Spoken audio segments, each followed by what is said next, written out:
This is what Thomas Berry said, and this is what Elizabeth, I'm sure, is going to be talking about. Okay, thank you, Art. Sue, and then we'll go to Elisabetta. Yeah, I was resonating, Joe, with what you said about sort of this running on automatic pilot. And I guess when I hear climate emergency, I want to sense into slowing down and feeling into. Yeah. What does that really mean? And I think it's an invitation to transformation for us as individuals and as community and collective. And I see that Anne would also like to comment and share her check-in on climate emergencies. Go ahead, Anne. Hi. Well, what I thought of was I live in North Miami Beach, Florida, and it's close to the ocean and close to Biscayne Bay. And I think the fish kills that have been happening, that the fish don't have enough oxygen to breathe and they die. And so many things that people have said already, you know, that we're already in this emergency. It's not something that's going to happen. It's happening right now. And we just can't keep ignoring it. That's all I have to say. Thanks. Thanks. Sue, other than Elizabeth, I can't see anybody else. Are you seeing anybody else? Jose? Who? Jose? Yes. Hi, how are you? Hi, Jose. Nice. How everybody's doing? Kind of doing a Hi, little Jose. thing here on building. Just like a bathroom kind of shelf. I'm here in Miami Beach, Florida. My name is Jose Quiroz. And when I think of climate emergency or crisis, I think of our waters, our oceans. We're so connected to the ocean, to the water. Life is associated to water. And we're having the polar caps melting, the glaciers melting, our oceans rising, the huge, beautiful reefs dying, ecosystems like underwater ecosystem being impacted, coastal cities also being impacted, poor countries being the ones that are getting the worst effect on this ecological injustice. So that's what I think with the climate emergency. Thank you. All right, thank you. Elisabetta, you're with us? You there? Could you talk? Me, Yes. but I just did not have the new, and whenever just sent me. It's okay. We're all good. We're all good. So, let me introduce you, and then we'll be ready for your thoughts. Okay. Can we do? I was going to do share. I was going to share what I was going to speak, and I spoke to Brian, and he said that it can be done automatically. Can we do that or no? Sure, but let me say a word about you first, okay? Elisabetta, in the early 1990s at St. Thomas University, hooked up with Tom Berry, and through a number of efforts of hers, he went on study abroads into Assisi and brought students and faculty for many, many years. And off of that initiative, way back in 1990, there's been 10 of these conferences in Rome, Assisi, that Elisabetta has led, the last one this past year. So as far as I know, my own experience, Elisabetta has been with Tom Berry and is a scholar of Tom Berry. So with that in mind, Elisabetta, the screen is yours. Thank you so much. Let me do so, if we can do that. All my apologies, first of all, for making my grand entrance here with you today. I will cut out the first page I will only say that I met Tom Berry when he was 86 years old. When most people at that age, having done what he had done, would have rested on their glories. The year before, at 85, he wrote the most important book, I think, that he ever written, that was ever written for transformation of consciousness. And that is the great work, Our Way into the Future, which is a compilation of everything that he believed. And one of the things that I said in the first couple of pages was that people think of Tom Berry as a great scholar, which he was. But in my opinion, that is not the foremost importance of Tom Berry. He was the greatest practical person on the face of this earth who believed that without action, without work, that's why his book is called The Great Work. He did not call it the great ideas. It's the great work. That unless the practical work that we're going to be doing, we're not going to make it. And unfortunately, sometimes that is overlooked. And I think the fact that he's a great scholar, that people write books and dissertation and so forth about him, we lose sight of the fact. So I'm going to start with, instead of just doing the sharing, I'll just read some of the things that I wrote that I was going to share with you. So what is the great work? He says that we need to work towards having the human and the non-human present in a mutually beneficial manner. And that our task is not a role that we have chosen. It is not given, it is a role given.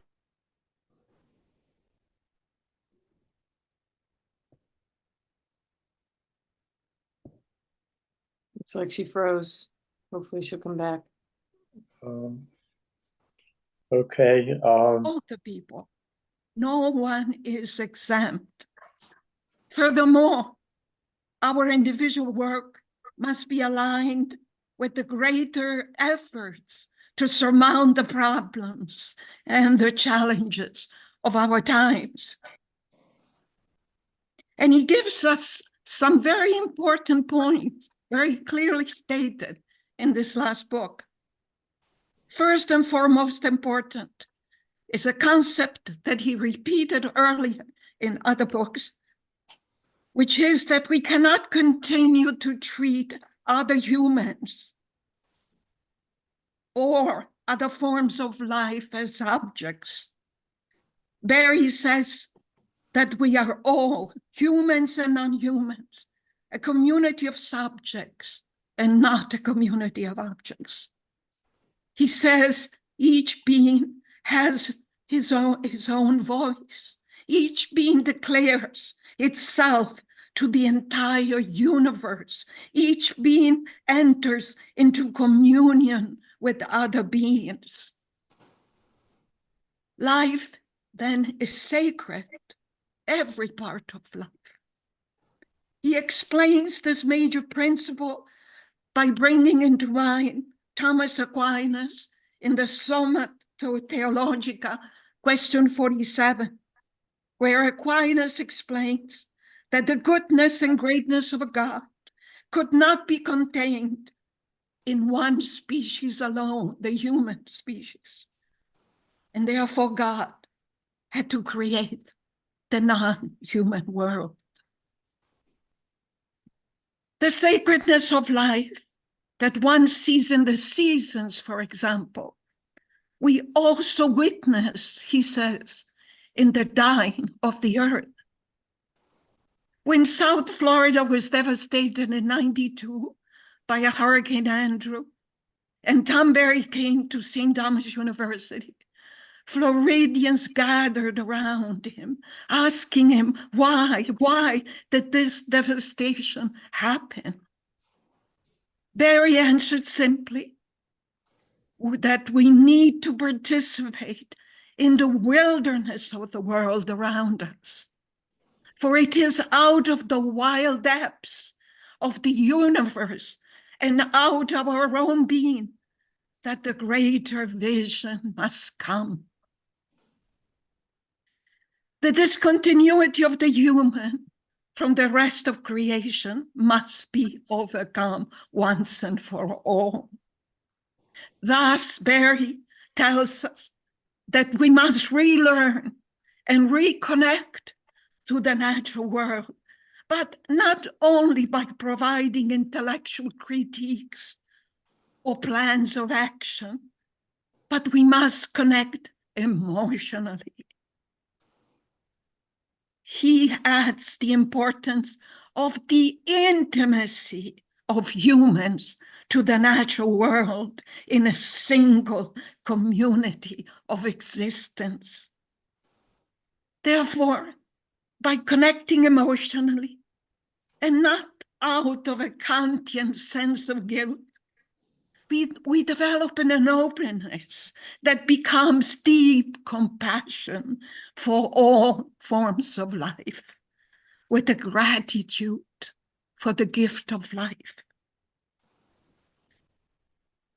At this point, I'm going to talk about 6 major strategies that perhaps we can discuss tonight, which I think are based directly on my conversation with Tom Barry and on the great work. But before I do that, I want to say one important thing that was part of my first 2 pages, because sometimes we overlook the fact that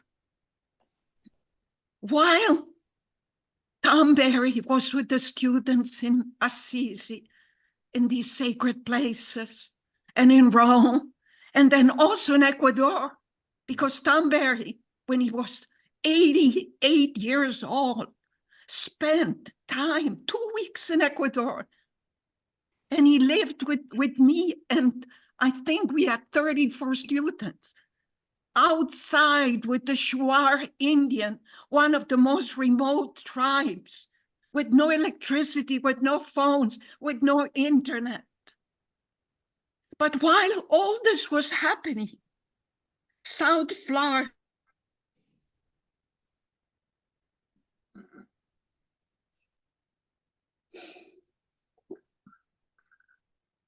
She froze again.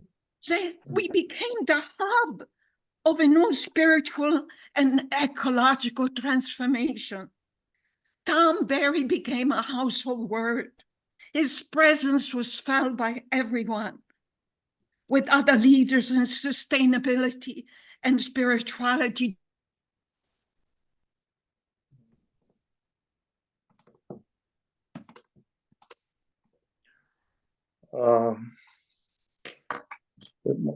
That's her system, right, Sue? Through the next decade. So let's look at the 6 major strategies. These were the strategies that Tom Barry felt very, very strong. I think maybe we'll ask her to turn her video off next time she comes back. Okay, that'll help it out. It could reduce the bandwidth a little bit. Mm-hmm. Could we ask her to screen share the 6 strategies so we could see them? She had said she wanted to do that. Yeah. Yeah, that'll help a lot. Elisabetta, you're freezing now and then. We're wondering if either screen share the 6 strategies, or Okay.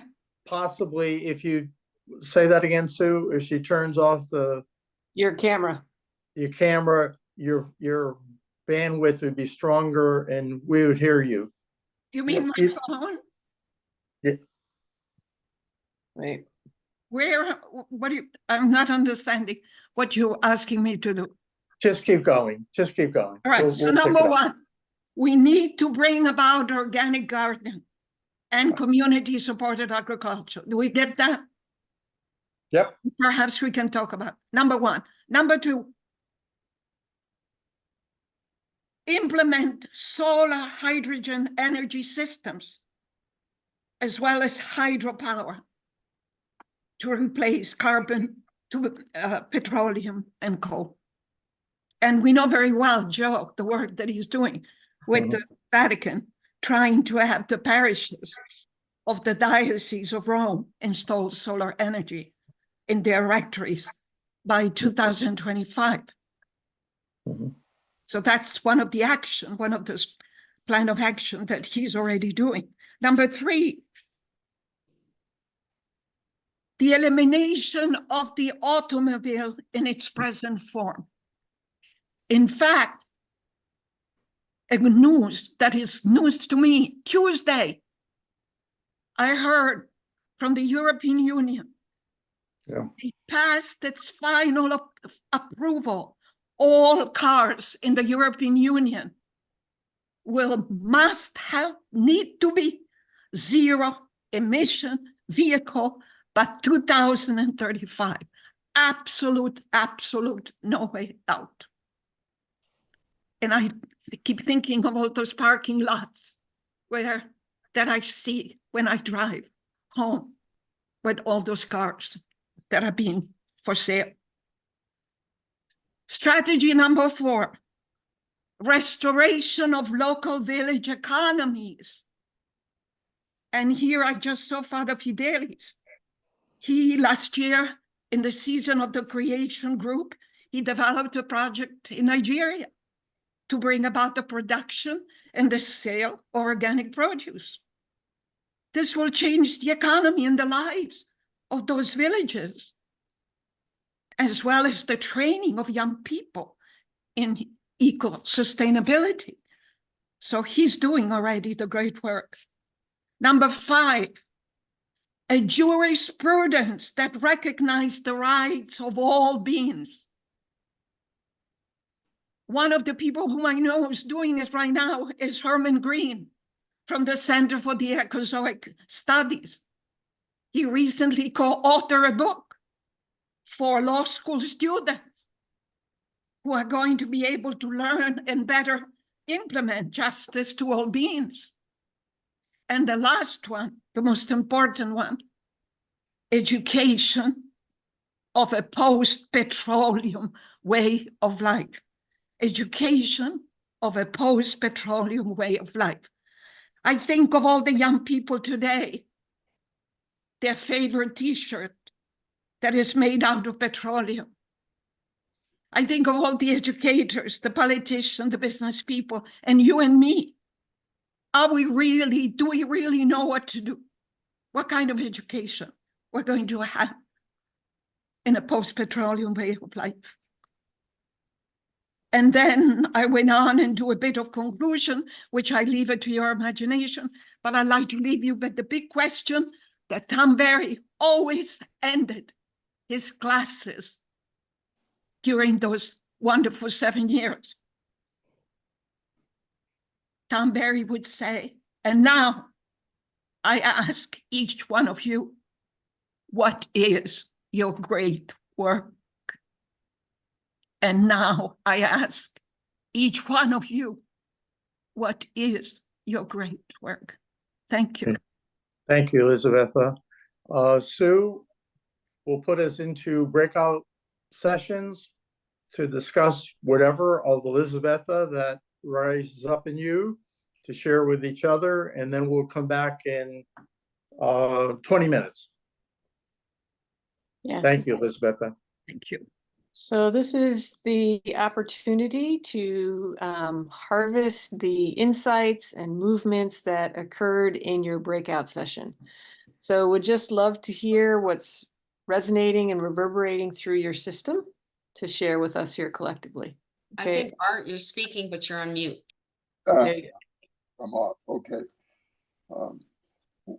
We shared, there were 4 of us in the group, or 5 of us in the group, and a couple of things that came out. Number 1 was the focus on the need for church churches to become more involved and more outspoken. We speak from our own experience of our pastors or bishops not doing enough. That was one thing. A second thing came that Joe Holland suggested, talked about this document al-Mazan.earth that comes from an Islamic, Muslim point of view on the problems of the earth, which Joe compares the document to something like Laudato Si, the Islamic version. Really excellent. So two key things that we, I think, talked about. Well, Art, can you say the name of that again? What was that? The Islamic, the Muslim? AL Uh, dash MAZAN. okay. Art, it's AL-MIZAN. I'm Put sorry. Google and put the word Earth after it, and it will come up.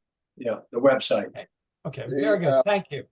Yes, MIZAN. Good. Sorry. Thanks, Joe. Thank you, Art. Okay.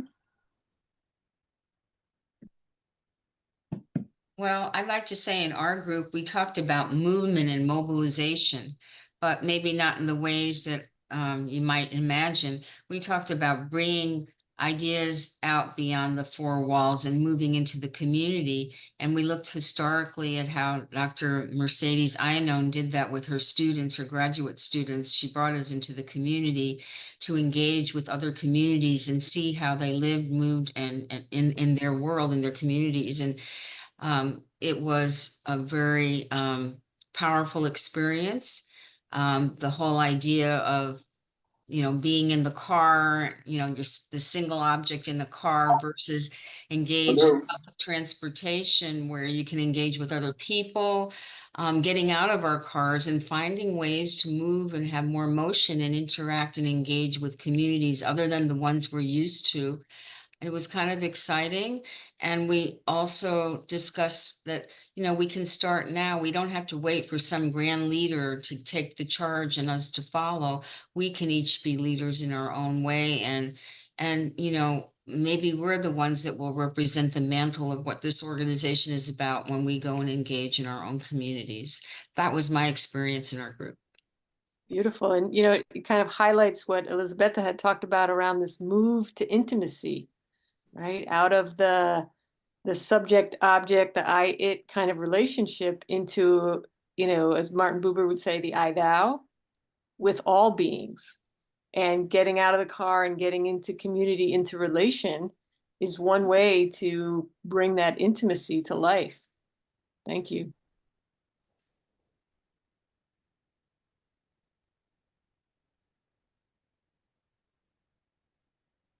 Other reflections? Yes, we were trying in our group, Professor Brian, Simon, and myself. We concentrated on the restoration of local village economy. We appreciated that the climate change has affected a lot of things, and things can't continue that way. And as a practical response, we uplifted the African question.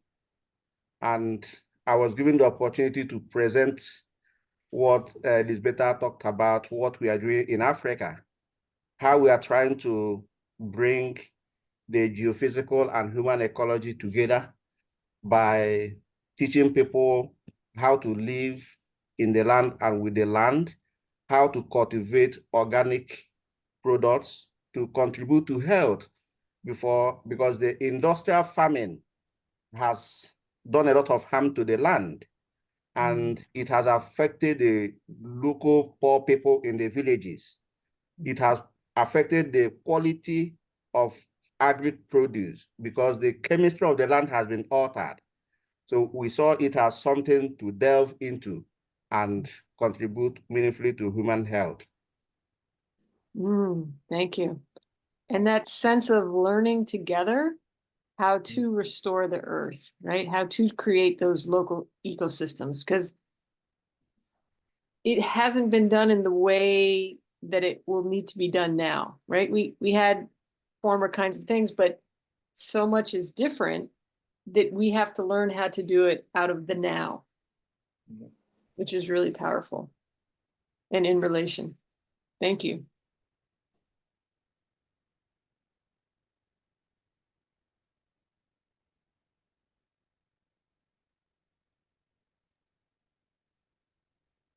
Can I add one more thing while we're Yes, waiting? please.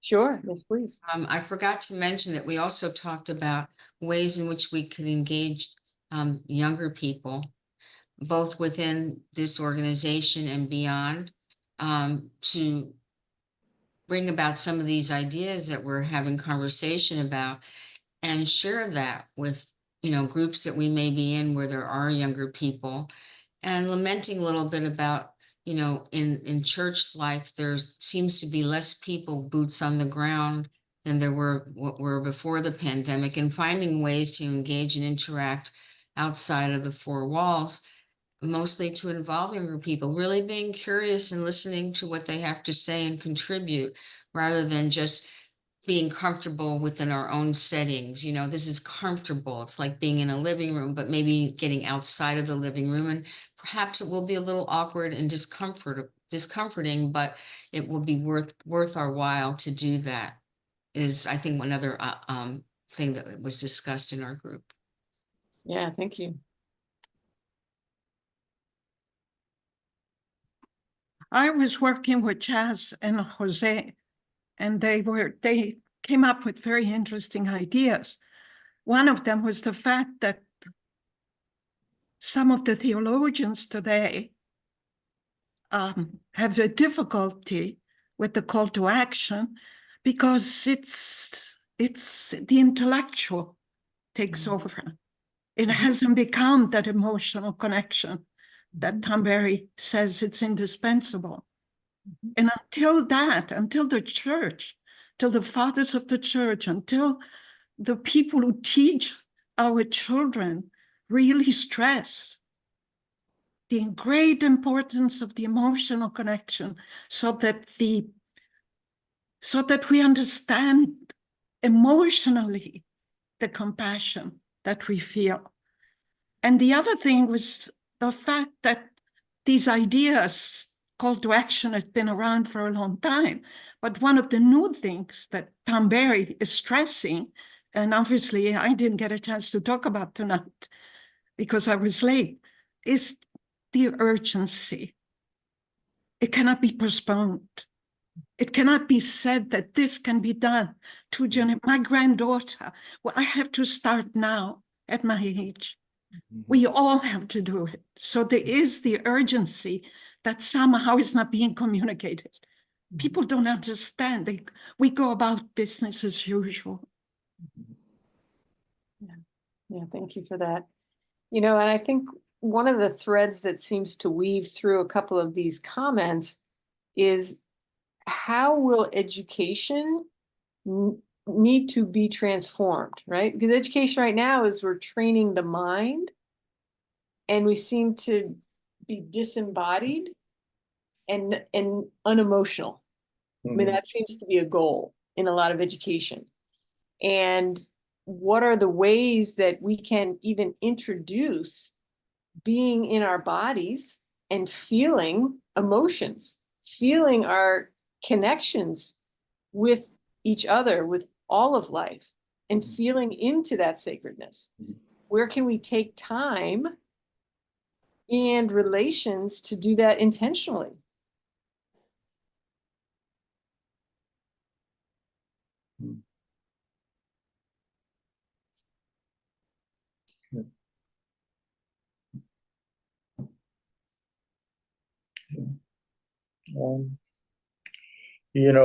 Another aspect of this, I saw a report, Exxon Oil, you may have seen this, came out about 6 weeks ago.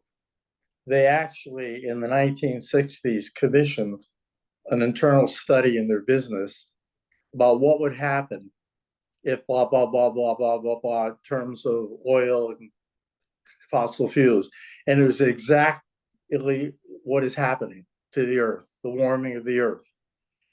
41% of carbon emissions that are in the atmosphere now since 1850 came after 1990. You know what I mean? After 1990. And so it's like the cigarette companies, they actually knew what would happen, you know, but the profit motive was so strong. So we are also up against principalities and powers.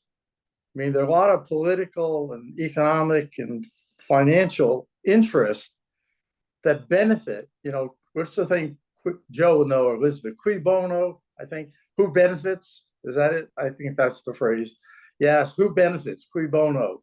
Well, there are people who are benefiting, corporations and politicians, by the status quo. And so we also have to be able, in our networking, in our urgency, to network with groups that are concerned, because they're not going to give up easily. But I'm convinced the majority is on our side if we could just empower and call forth. I'm going to ask Patrick. Patrick, you said something about Elia DeLello in the new book. Could you share that in our group? Yes, it is. Elia DeLello, of course, is the follower, I would say, of Teilhard de Chardin. And yesterday was his day. And her whole new theology, or based on Teilhard, is that we need a relationship, relational God, and that God is creation, and we are in creation, and we are called to evolve. It's all evolving, and we're part of that. And our role is we have been given the gift of consciousness, and we are to raise our consciousness. It's called Not Quite God, Not Yet God. And it's a wonderful book, Not Yet God. I highly recommend it. It just came out a month or so ago. And Thank you. it's to change the theology from our medieval theology of the sky God to bring God here in creation with us. And I think that can be transformational for our theology. Good. Yeah, good. Joe,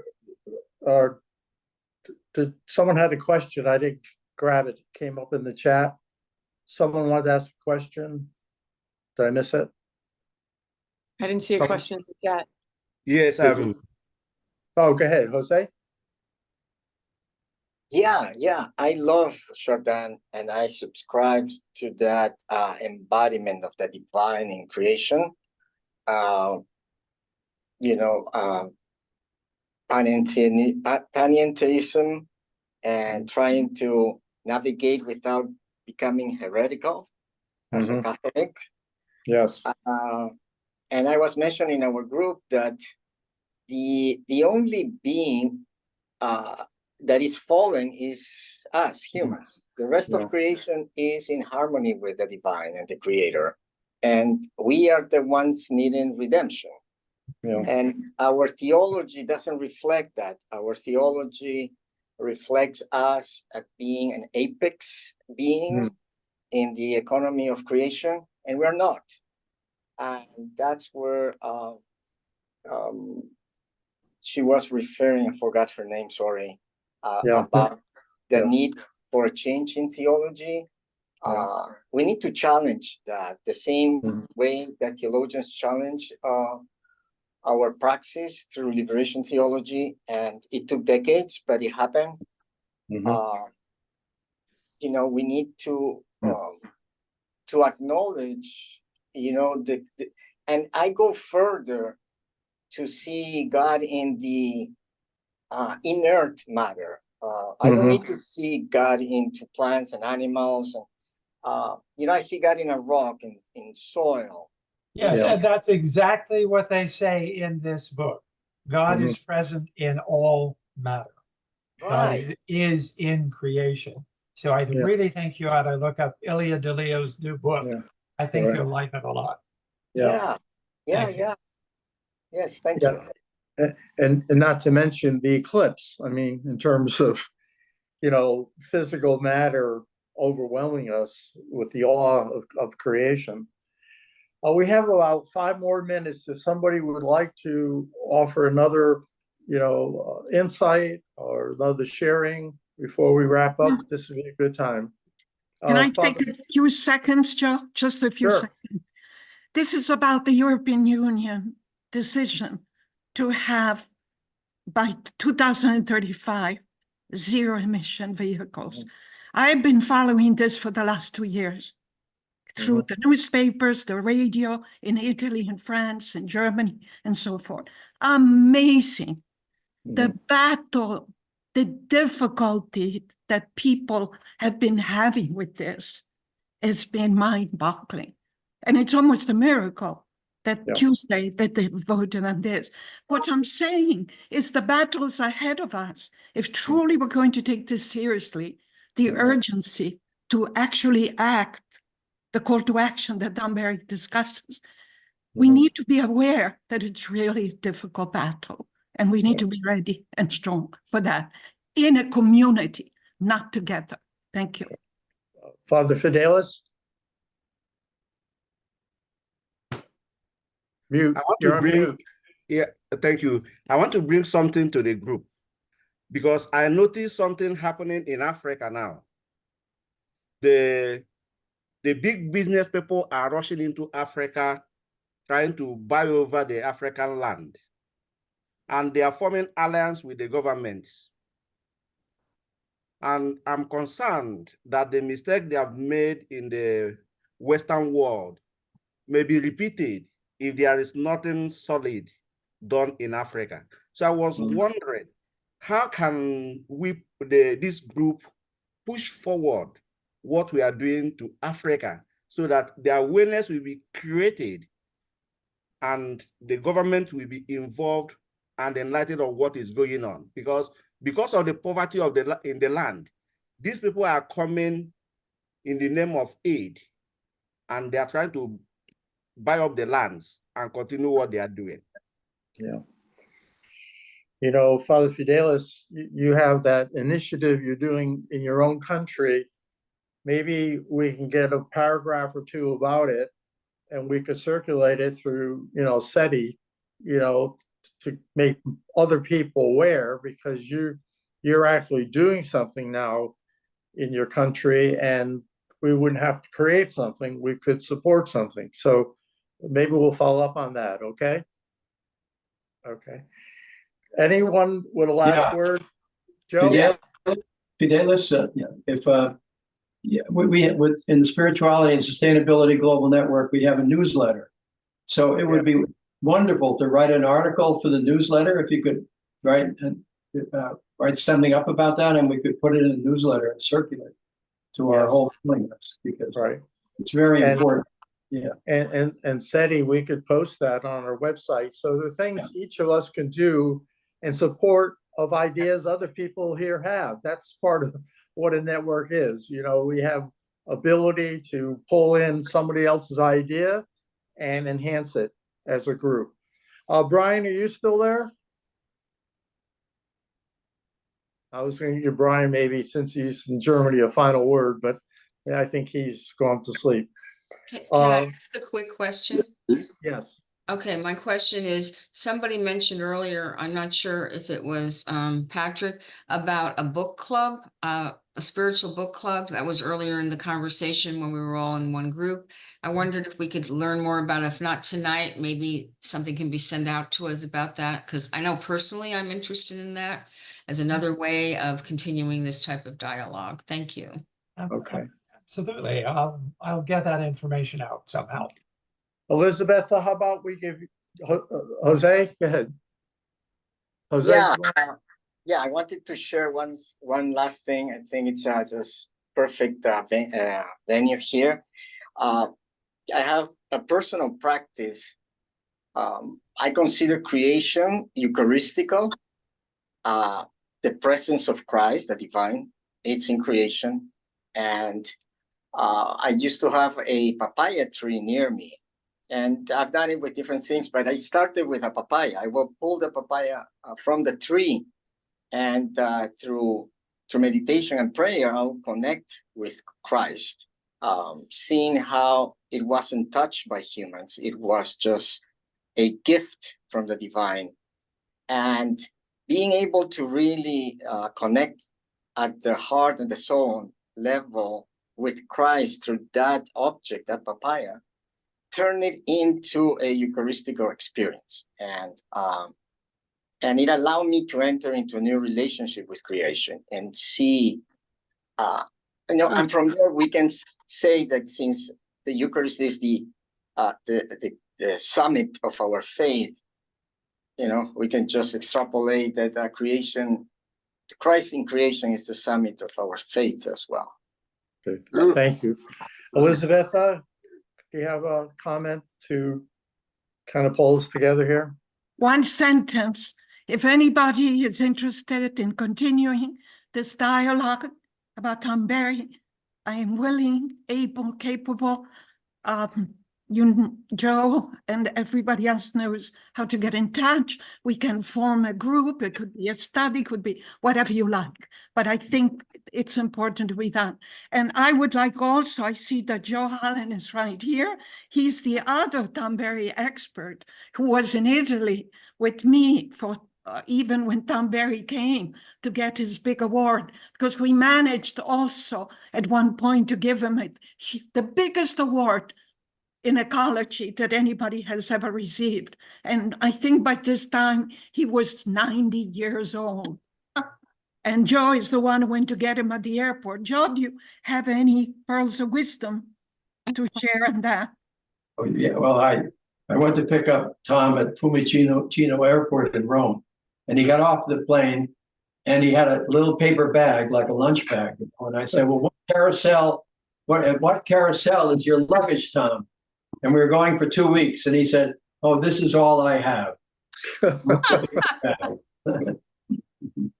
Yeah, that's great. And it was the weather was so cold that Joe to give him his jacket. Yeah, he should have brought a coat.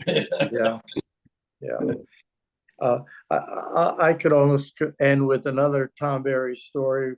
We were driving him we gave an honorary doctorate in 1994 at the university at graduation, and Mercedes and I were driving him, and he said, the students asked me what one thing they could do. And I said, well, what did you tell them? Make this highway into a bicycle path. Get rid of the cars.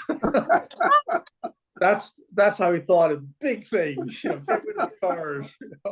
So, he also was president, I believe, of the Teilhard de Chardin Society for many, many years. And he came out of that, that spirituality also. And I mentioned in our group, and maybe I could end tonight with this to respect your time, that Teilhard, one of his great, first of all, Jose, he has a whole book on the divine milieu and another book on the mass of the earth.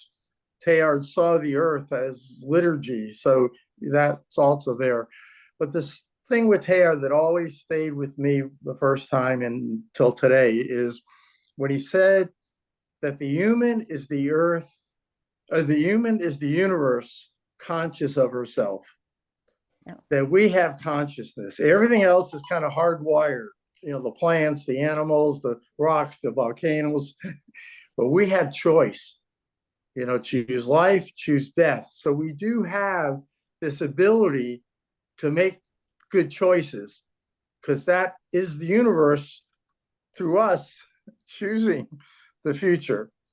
So let's choose a holy, healthy, invigorated future. Thank you for taking your time.